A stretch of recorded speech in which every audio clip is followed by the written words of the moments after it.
अपने घर को, अपने किचन को सँवारना, सजाना हर होममेकर का ख्वाब होता है, स्पेशली उस जगह को जहाँ पे वो अपना ज़्यादातर टाइम गुज़ारती है। जी हाँ, हम सबका इकलौता किचन जहाँ हम सबसे ज़्यादा रहती हैं, है ना? ऐसी बात है। और जब हम इन सभी चीज़ों को अपनी चादर में रहते हुए, अपने बजट में रहते हुए मेंटेन करते हैं ना, यकीन करें जो दिली सुकून मिलता है ना, ओए होए! इसका कोई लेवल ही नहीं होता है। इसीलिए मैं हमेशा कहती हूँ एक होममेकर इन छोटी-छोटी बरकतों से, इन छोटी-छोटी स्किल से, इन छोटी-छोटी क्रिएटिविटी से अपने घर को, अपने घर वालों के लिए और साथ ही साथ अपने लिए ढेर सारी खुशियाँ समेटे और बिखेरने के काबिल बन जाती है। So let's get started. अस्सलाम वालेकुम everyone, welcome to home makeup Alwasha. Hope you are doing good. अल्हम्दुलिल्लाह आई एम आल्सो गुड। जी हाँ, आज के व्लॉग में करने लगी हूँ kitchen organization part 3, sorry kitchen cabinet organization part 3। किस तरीके से डीआईवाई करके क्रिएटिविटी से कोई महंगी महंगी चीज़ां नहीं तुसी ले आनियां, बल्कि अपने किचन ਨੂੰ ਤੁਸੀਂ सवारना अपनी क्रिएटिविटी के थ्रू इंशाल्लाह। तो आज आपके साथ शेयर करूंगी पार्ट 2। पार्ट 1 को आपने इतना पसंद किया था तो बस आपकी आपी ने टाइम निकाल ही लिया। अच्छा, यहाँ पे मैं बना रही हूँ जी मज़ेदार सा आलू अरवी गोश्त। सबने कहना आपी ये कौन सी रेसिपी है? भाई मेरे घर में बड़ी डिफरेंट डिफरेंट रेसिपी होती है, जुगारी रेसिपीज़ होती है, इंशाल्लाह शेयर करूंगी। क्योंकि घर में कुछ लोग अरवी बड़े शौक से खाते हैं और कुछ लोग आलू बड़े शौक से खाते हैं। तो आपकी आपी ने क्या किया, मटन बना रही थी तो साथ ही आलू भी डाल दिया, अरवियाँ भी डाल दिया। मैंने किस तरीके से बनाती हूँ, चोरवे वाला गोश्त जो आलू गोश्त नहीं होता उसमें बस अरवी डाल दी है। अच्छा जी, इसको मैंने किस तरीके से बनाया, मटन बीफ जो भी मैं बनाती हूँ मैं इसको बॉईल करके रख लेती हूँ, मसाला भून के उसको ब्लेंड कर लिया था। ब्लेंड करने के बाद जी मैंने उसके अंदर गोश्त को फ्राई किया। फ्राई करने के बाद ब्लेंडेड मिक्सचर डाल दिया, साथ ही नमक, लाल मिर्च, हल्दी, सूखा धनिया डाल के अरवियाँ मैंने पहले से नमक लगा के रखी हुई थी बस जी, और वो डाल के आलू और अरवियों को भुनाई करके और पानी डाल के, पानी नहीं डाला यानी यही यखनी छान के डाली, दम पे रख दिया। दम पे रख, क्योंकि आज मैंने इतनी झटपट काम करने थे, आलू गोश्त इतना झटपट तरीके से बन जाता ताकि मुझे टाइम मिले और मैं अपना घर का काम कर सकूँ, बाकी एक्स्ट्रा काम। साथ ही मैंने कबाब बनाने थे तो मैंने कीमा रख दिया, शामी बनाने लगी थी। शामी में अक्सर गोश्त होता है लेकिन कीमा पड़ा हुआ था, मैंने कहा कीमा ख़त्म करूँ तो बस कीमा और चने की दाल, 1 अदद प्याज, लाल मिर्च, दरदरी मिर्च और सूखा धनिया, हल्दी, बेसिक स्पाइसेस वो डाल के और उसको मैंने प्रेशर लगा दिया। बस ये दोनों काम हो गए। फिर मैं चली गई किचन कैबिनेट पे। मैंने फ्लेम को ना लो कर लिया था, मीडियम टू लो, और फिर पंखा चला लिया क्योंकि इतनी गर्मी, फिर से गर्मी बहुत ज़्यादा हो गई है। गर्मी की शिद्दत कम हुई थी लेकिन फिर से बढ़ गई है। तो यकीन करें एक किचन में एक पंखा ज़रूर लगा लें, आपकी बड़ी आसानी होगी। तो जी किचन कैबिनेट मेरे देखें, ये जो जहाँ पे मैंने रैक रखा हुआ है ना उसके ऊपर मैंने इस तरीके से ना 3 हॉरिजॉन्टल कैबिन बनाए, यानी बाहर से दिखने में एक ही कैबिन लगता है लेकिन अंदर से वो 3 पोर्शन आ गए हैं। इस तरीके से अपना किचन हमेशा आप बनाया करें ताकि कम जगह, अगर जिनके छोटे किचन है ना वहाँ पे कैबिनेट ज़्यादा नहीं बन सकती, और इस तरीके से अगर हम कैबिन बनाएंगे ना उसमें काफ़ी स्पेस होती है। अच्छा, फिर मैंने ये रैक बस ऑर्डर करवाए हुए थे, ये मुझे मिल गए थे टीमू, दराज, जहाँ से मर्जी मिल जाए। अब तो मुझे लगता है ऑनलाइन शॉप जो ये सॉरी डिस्काउंट स्टोर है वहाँ पे भी आ गए होंगे। अच्छा, मैंने एक ना नीचे मेरे पास एक शीट सी पड़ी हुई थी, मैंने वो बिछा ली है। मैंने बिछानी नहीं थी क्योंकि ये मेरे कैबिन वाइट कलर के हैं तो मुझे इतने खूबसूरत लगते हैं ना, और जब इतने खूबसूरत चीज़ हो ना तो फिर क्या फ़ायदा उसको छुपाने का। तो मैंने इसीलिए ना, वुड वाले हो ना तो वो जो लकड़ी है ना वो भुड़ती है, तो इसीलिए उनके लिए शीट्स बिछानी पड़ती हैं, लेकिन मेरे वुड वाले नहीं है माशाल्लाह से। तो एक ही दफ़ा चीज़ करो, मैं कहती हूँ हमेशा अच्छी क्वालिटी की करो ताकि आप आसान हो जाए। और देखिए वो ऑर्गेनाइज़र रखने से कितना फ़ायदा हुआ है, उस ऑर्गेनाइज़र की मदद से नीचे भी चीज़ें आ गई हैं, ऊपर भी आ गई हैं। तो बस चीज़ों को इस तरीके से ट्रेज़ मैंने ना यूँ हैंग करके रखती हैं ताकि वो कम जगह, और जो चीज़ें यूज़ नहीं होने वाली ना सबसे ऊपर वाले कैबिन में मैंने रखी हैं क्योंकि हाथ इधर पहुँचता नहीं है। कुर्सी मेज़ रखना होता है तो बस मैंने वहाँ पे ये चीज़ें रखी है जो यूज़ नहीं होती। फिर बस मैं नीचे कभी ऊपर कर रही थी, नीचे से ऊपर कर रही थी ताकि वही चीज़ें रखूं जो मेरी इजीली एक्सेस हो। और नीचे मैंने शीट इसीलिए बिछाई है क्योंकि कटोरे बर्फ़ वाले रखे हुए हैं। अक्सर क्या होता है, बर्फ़ वाले कटोरे ना किचन में आप तो नहीं होते हो, ज़ाहिर सी बात है, बाकी लोग भी आते हैं किचन में, तो ये ना हो किसी से गलती हो जाए और वो गीला कटोरा ना रखते। तो इसलिए एहतियातन एक ना ये जो बबल शीट नहीं होती है, मेरे घर में पहले से ही पड़ी हुई थी। इसको क्या बोलते हैं वो जो बच्चे ना इसको प्लग करते हैं, मुझे अब नाम नहीं आ रहा, बबल शीट ही कहते हैं इसको वो रख लिया क्योंकि वो वाटर एब्जॉर्बेंट भी होती है। वैसे अगर आपने शीट्स अगर अपने कैबिन में आइडिया देना चाहती हो, अगर बिछानी है ना कलरफुल शीट्स, प्यारी प्यारी शीट्स, तो वो डॉलर स्टोर डिस्काउंट स्टोर से मिलती हैं, वो ले आएं, लेकिन खूबसूरती मर जाती है। यकीन करें कभी भी अपने फर्नीचर के ऊपर अपने कैबिन पे शीट्स ना यूज़ करें। अच्छा, मुझे एक दफ़ा कमेंट भी आया, आप फ्रिज में शीट्स क्यों नहीं बिछाती? भाई मुझे नहीं अच्छा लगता। एक चीज़ वैसे ही नेचुरली अच्छी लग रही है, ओवरडू करके क्या करना है? मुझे कभी भी कोई चीज़ भी ओवरडू अच्छी नहीं लगी।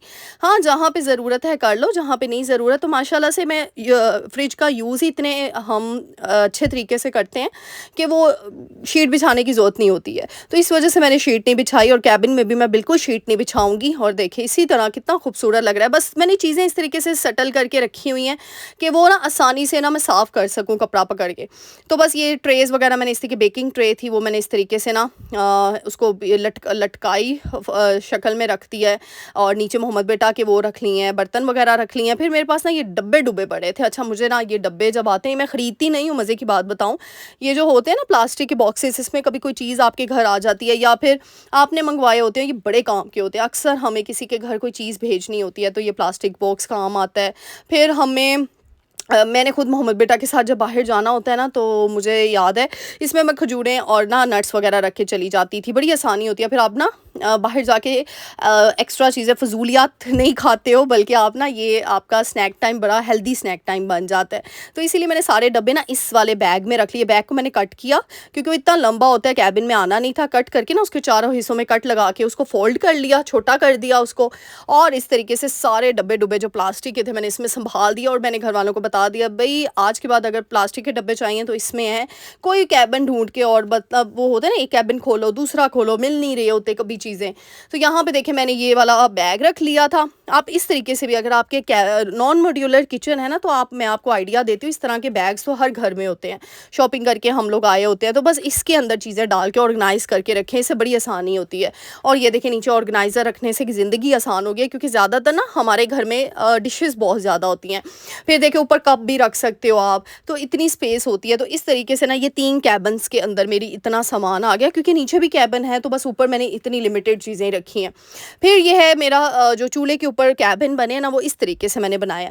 इंशाल्लाह अगर आप लोग कहेंगे ना मुझे कमेंट में बताइएगा, जो अगला पार्ट है ना किचन सीरीज़ का, जो अगला लास्ट पार्ट होगा या नीचे वाली कैबिन अगर आप लोगों ने देखनी हुई तो फिर आप लोग मुझे बताइए, मैं पूरा किचन टूर आप लोगों के साथ शेयर करूंगी कि मैंने किस तरीके से अपने किचन को बनवाया था। क्योंकि वो मेरी बहनें जिन्होंने अपने किचन को बनवाना है ना, कुछ गलतियां नहीं करनी और कुछ फ़ायदे हैं किचन को बनाने के, वो भी शेयर करूंगी। क्योंकि किचन को बनाने में मुझसे बहुत फ़ायदे हुए हैं लेकिन कुछ गलतियाँ भी हुई हैं, वो भी आपके साथ मैं ना शेयर करूँगी ताकि जिन बहनों ने पैसे लगाने हैं ना उनके पैसे ज़ाया ना हो। अच्छा जी, ये टोकरी तो आपको याद होगी, ये मेरी बास्केट सबको याद है। इसके अंदर नई नई चीज़ें रखी होती हैं, नए नए नैपकिन्स होते हैं, नई नई चीज़ें होती हैं, तो वो मैंने ऐड की हुए हैं इसके अंदर और ये मैंने एक तरफ रख दिया, ठीक है। और यहाँ पे नीचे मैंने ये 3 मंगवाए हुए थे ऑर्गेनाइजर्स, और ये वाले बॉक्सेस ना मैं डॉलर स्टोर से लेकर आई थी। आपके पास कोई भी डब्बे डुब्बे घर में पड़े हुए हैं ना तो उसमें मैंने एक तरफ ज़ीरा रख दिया, सूखा धनिया रख दिया और इस तरीके से ना ऊपर वाली जगह पे भी रख दिया ऑर्गेनाइज़र के नीचे, बाउल वगैरह रख लिए जो मुझे ज़रूरत थी। तो इस तरीके से कैबिन आपका ना सेट हो जाता है। फिर मेरे पास ये ना एक इस तरह का ऑर्गेनाइज़र सा कंटेनर, ये क्या इसको बोलेंगे, बास्केट सी, एक टोकरी सी पड़ी हुई थी लेकिन इसके अंदर होल थे। तो मैंने क्या किया, एक शीट सी बिछा दी और जितने भी सोया सॉस हैं, ये आपके मस्टर्ड सॉस है और ऑयस्टर सॉस है, जितनी सॉसेस वगैरह केचप वगैरह, तो मैं सोची थी सारी ना फ्रिज से निकाल के इसमें ही रख लूँगी क्योंकि सर्दियों में ना जैसे ही मौसम थोड़ा बेहतर होता है ना मैं बाहर रखना शुरू हो जाती हूँ चीज़ें, और जब मैंने यूज़ करनी होती है ना तब मैं काउंटर टॉप पे इस तरीके से ना इस टाइप के ऑर्गेनाइज़र में सेट कर देती हूँ चीज़ें, ताकि मुझे बार बार फ्रिज ना खोलना पड़े और ये ईजिली ये देखिए रोटेट हो जाती है और आपको जो चीज़ की ज़रूरत होती है ना आप इस तरीके से यूज़ कर सकते हैं। इसीलिए उन लोगों के लिए आइडिया है जो अपने किचन को, छोटी सी जगह को भी वेल मेंटेन रखना चाहते हैं, उसके लिए आप ट्रेस भी यूज़ कर सकते हैं। अगर आपके पास इस तरह की बास्केट्स नहीं हैं तो आप ट्रे यूज़ कर लें, फिर आपके घर में और डब्बे डुब्बे होंगे, जैसे केक के डब्बे आते हैं, ठीक है, तो केक का ऊपर से लिड उठा दें, उसके डब्बे का उस तरीके से यूज़ करें। फिर दूसरे वाले ये सारी मशीनरी जो थी ना, जूसर वगैरह, ब्लेंडर वगैरह, वो मैंने एक कैबिन के अंदर रखी हुई थी। फिर इस तरीके से ना ये 2 कैबिन है चूल्हे के इस साइड पे।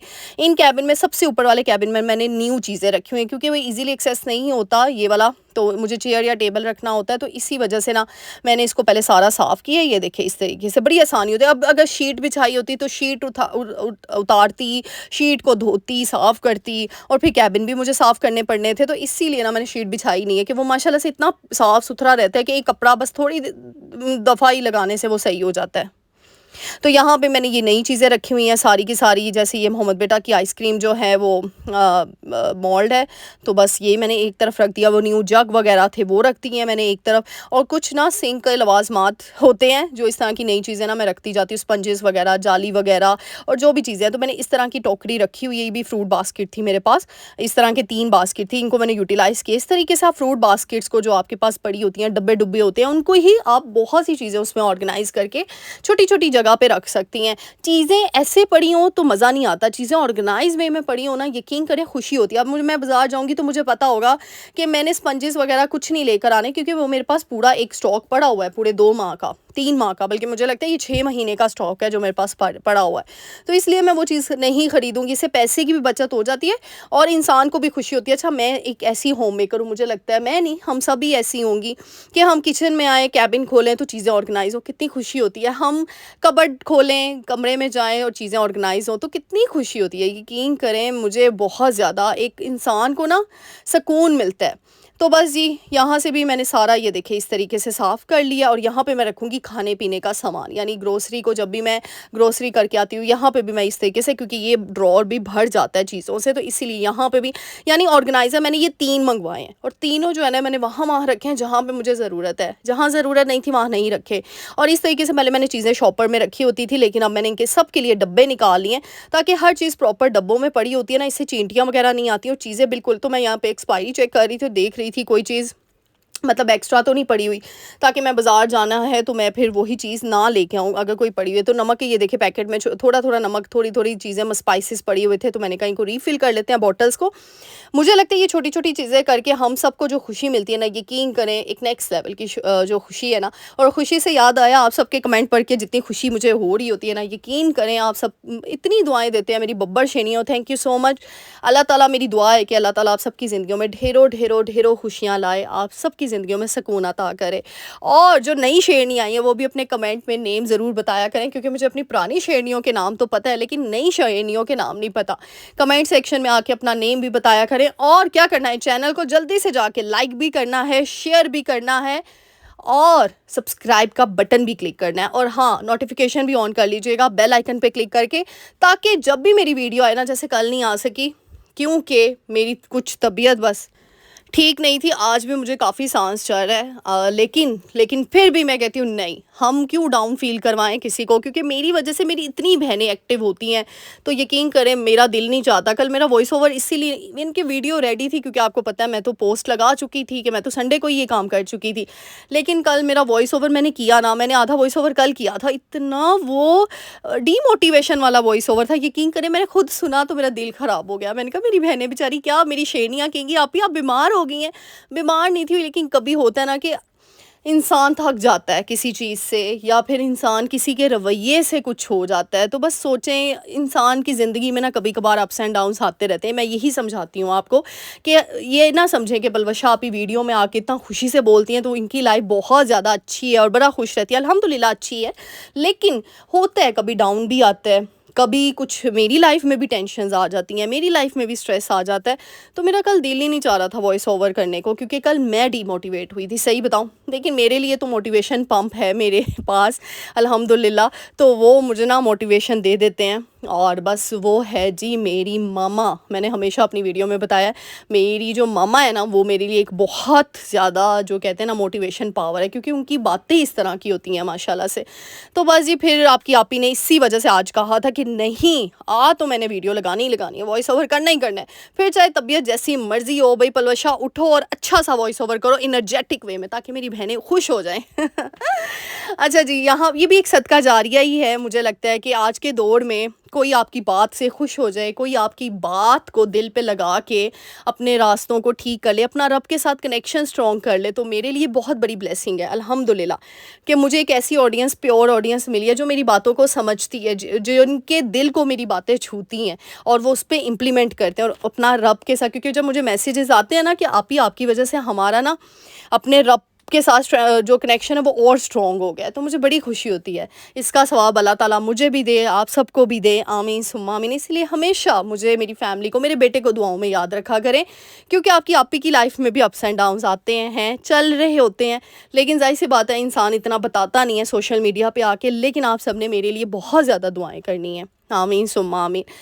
बस कुछ चीज़ें ऐसी हैं जो मैं चाह रही हूँ कि वो हो जाएं, बट वो हो नहीं रही हैं, तो अल्लाह ताला वो करें जो मेरे हक़ में बेहतर है। आप सब ने मेरे लिए बहुत ज़्यादा दुआएं करनी है कि अल्लाह ताला वो करें जो मेरे हक़ में बेहतर है, क्योंकि शायद जो मैं मांग रही हूँ वो पता नहीं अल्लाह की नज़र में मेरे हक़ में बेहतर है भी या नहीं, कि वो मुझे नहीं मिल रही वो चीज़।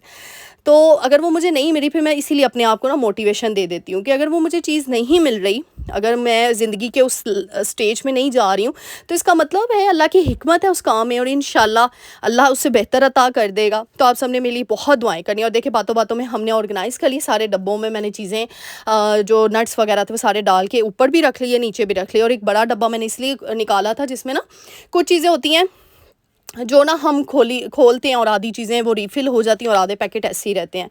तो उनके लिए ना मैंने इसीलिए उन चीज़ों के लिए एक बड़ा डब्बा लिया ताकि उसमें मैं सारी चीज़ें ऐड करूँ। यानी कुछ पैकेट हमने खोले होते हैं ना, और आधे वो बॉटल्स रिफ़िल होती हैं, जैसे कुछ नमक के पैकेट हो गए, कुछ पास्ता के पैकेट हो गए, नूडल्स के पैकेट हो गए, तो वो मैंने सारे इस डब्बे में रख दिए ताकि चींटियाँ ना आएँ, और अगर चींटियों ने केबिन का रुख कर लिया ना, तो यकीन करें बस फिर आप रह गए। तो बस ये मैंने स्पाइस जार्स बॉटल बनाई थी, आप सबने बड़ी पसंद की थी लास्ट वीडियो में, थैंक यू सो मच, इतना अप्रिशिएट। और ये देखिए कितनी आसानी होती है, यकीन करें मैं जब भी केबिन खोलूँ ना, आपने कहना बलवशा आप तो बच्ची हैं भाई, दिल तो बच्चा है जी, कोई बात नहीं, उम्र अगर बढ़ती है ना तो आपका दिल बच्चा होना चाहिए फिर ही आप जवान रहते हैं और सदाबहार रहते हैं। अच्छा जी, फिर यहाँ पे ना मैंने कंटेनर निकाल लिया था, यहाँ पे मैंने कहा सब्जियों को अपनी अपनी जगह पे करूँ। मुझे इतना शौक है ना, मैं ये अपने लिए करती हूँ। अब देखिए मैं ये मैट क्यों लेकर आई, क्योंकि मुझे इतना, इवन कि मैं I am not a food blogger, food blogging जब लोग करते हैं ना तो उसके लिए प्यारा प्यारा काउंटर टॉप सजाते हैं और ये चीज़ें करते हैं, लेकिन मुझे वैसे ही, मैं मतलब मम्मा मुझे बताती होती है, मैं बचपन से ऐसी थी कि जहाँ पे मैंने काम करना होता था ना, वहाँ पे मतलब किचन में नया नया आटा गूंदना सीखा था ना, तो मैंने जो है ना किचन काउंटर टॉप सबसे पहले सेट किया था कि यहाँ पे मैं ये चीज़ रखूँ, यहाँ पे ये चीज़ रखूँ। लेकिन तब पैसे, जाहिर सी बात है, पॉकेट मनी कहाँ इतनी थी, तो मैं चीज़ें कुछ बाहर से नहीं लेकर आई थी। जो घर में चीज़ें छोटे छोटे डेकोर आइटम मम्मा ने रखे होते थे ना, वही मैं ऐड करके ना रख लेती थी, मुझे बड़ा अच्छा लगता था और फिर ना पिक्चर बना के ना मैं अपनी फ्रेंड्स को दिखाती होती, देखो मैंने आज आटा गूंदा है। इस तरह होते हैं, हर लड़की के अपने अपने शौक होते हैं, तो बस हम लोग भी इस तरह के थे। अच्छा जी, फिर कबाब मैंने जो प्रेशर रखे होते, और देखिए जी इस तरीके से मैंने उसको ना ये जो है ना हमारा सिलवट्टा, इससे मैंने कूट लिया था, और इसको अब हम निकालेंगे। इस दफ़ा मैंने धनिया नहीं ऐड किया क्योंकि धनिया था ही नहीं, और यहाँ पे बज रहे हैं रात के 8 बजे, और 8 बजे बस मैंने निकाल लिया था क्योंकि आज मेरी हो गई थी बस, और मैंने कहा था कि बस अब मैंने ना डायरेक्ट ही सोना है जाके, और बस मैं बनाने लगी झटपट, क्योंकि अब मेरे पास ना वो नहीं थी, कैपेसिटी नहीं थी कि मैं दूसरे कबाब बनाऊँ, हाथ वाले कबाब या, और यकीन करें ये शीट्स कबाब नहीं, इनको शीट्स कबाब भी कहा जाता है ना, आपकी आपी के ये जुगारी शीट्स कबाब जो है ना, इन्होंने आसान कर दी है ज़िंदगी। वो जो हाथ से हम और मोड़ लेकर आते हैं कबाबों के, उससे जान छूटी, और आराम से ट्रे में डालें सारा बैटर मिक्सचर, उसको स्पैचुला से सेट करें, इवनली कर लीजिएगा सारे को, ये ना अनइवन हो, आधा इधर हो आधा हो, जब फिर उसको कट लगाएंगे ना तो वो सही से निकलेगा नहीं, बाई क्यूब्स नहीं निकलेंगी। और लास्ट टाइम मैंने इन्हीं शीट कबाब से बर्गर बनाए थे, पैटी बर्गर, तो इतने मज़े के बने थे ना, ओए होए, टेस्ट में कोई फ़र्क नहीं आता, बस शेप हमने चेंज कर दी है अपनी कन्वीनियंट के हिसाब से। तो इंसान को ये देखना चाहिए, मैं हमेशा कहती हूँ लकीर के फ़कीर नहीं होना चाहिए, जिस टाइम पे जैसे कन्वीनियंट है ना कोई चीज़, उस तरह कर लें ताकि आप अपनी ज़िंदगी को भी सुकून में, आप अपनी ज़िंदगी को भी आसान बना लें। क्योंकि मुझे लगता है कि आज के ज़माने में ना टाइम को मैनेज करना सबसे इम्पोर्टेंट टास्क होता है हम सब के लिए। हम जितना मर्ज़ी एक्टिव हो जाएं, विजिलेंट हो जाएं, लेकिन टाइम मैनेजमेंट किस तरीके से करना है, वही बात है, अपने टास्क को प्रायोरिटाइज़ करके। अब यहाँ पे मैंने अपना टास्क प्रायोरिटाइज़ इसलिए किया कि 8 बज गए हैं, बस मुझे ये करना है और इस तरीके से करना, और इससे पहले मैंने सारा कैबिन वगैरह कर लिया, क्योंकि हम होममेकर ने सिर्फ एक काम नहीं करना, हमने बाहर के काम भी करने। और जो वर्किंग लेडीज़ हैं, सल्यूट है उन लेडीज़ को, माशाल्लाह माशाल्लाह, जो घर से निकलती हैं कमाने के लिए अपने बच्चों, मुझे लगता है हर होम मेकर जो है अगर वो निकली है बाहर तो अपने बच्चों के लिए निकली है, और किसके लिए, अपने मियाँ के लिए और बच्चों के लिए, अपने लाइफस्टाइल को बेहतर बनाने के लिए। तो बेचारियाँ बाहर जाती हैं, वर्किंग करती हैं, फिर घर आके घरदारी करती हैं, बच्चे संभालती हैं, तो एक औरत कितना कुछ करती है माशाल्लाह। अल्लाह ताला, मेरी दुआ है कि हम सब औरतों को अल्लाह ताला सेहत तंदुरुस्ती वाली लंबी ज़िंदगी अता करे, और इसी तरीके से ना हमें कामयाबियाँ अता करे कि हम बाहर के काम, घर के काम, घर वालों के काम और अपने बच्चों के काम करने के काबिल बन करना, हम अपनी घर को, अपनी ज़िंदगी को जन्नत बना दें। और यकीन करें फिर एक सुकून होगा जब किसी टाइम पे आंख बंद भी होगी ना, तो ये सुकून होगा कि जितना टाइम दुनिया में गुजारा है, प्रोडक्टिविटी से गुजारा है, अच्छी नीयत से गुजारा है, अच्छे कामों के लिए गुजारा है, हमने जो भी किया अपने बच्चों की कफ़ालत के लिए किया, हमने जो भी किया अपने बच्चों के लिए किया, अपने अपने घर के लिए किया, तो इससे बड़ी ब्लेसिंग क्या होगी। इसीलिए हमेशा शुक्र अल्हम्दुलिल्लाह कहा करें कि अल्लाह ताला ने हमें इतना स्ट्रॉन्ग पावरफुल बनाया। शुक्र अल्हम्दुलिल्लाह, शुक्र अल्हम्दुलिल्लाह, शुक्र अल्हम्दुलिल्लाह। वीडियो अच्छी लगी है तो लाइक शेयर करके जाइएगा। मिलते हैं नेक्स्ट वीडियो में। अल्लाह हाफ़िज़।